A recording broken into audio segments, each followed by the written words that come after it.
with grains and are in abundance.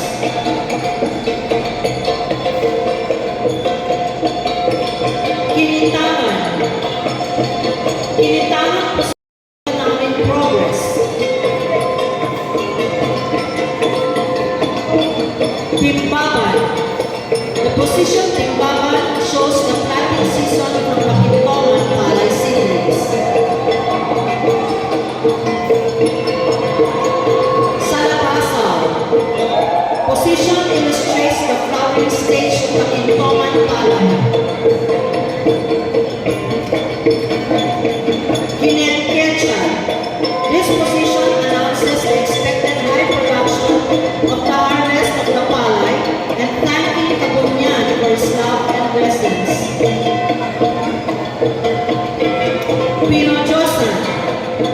This position means that due to the rich harvest, all planters payabang or basket will be heavily full which they carry home for storage.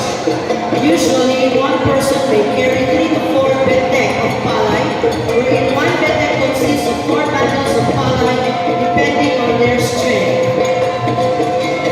Inubaya.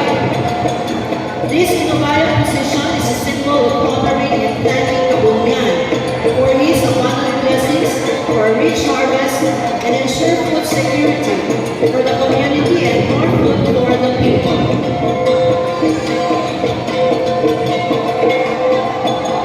And so, ladies and gentlemen, these are the steps of Lapindian.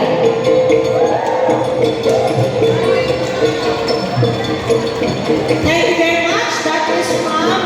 Thank you sa panonood. Salamat ulit. Bye-bye.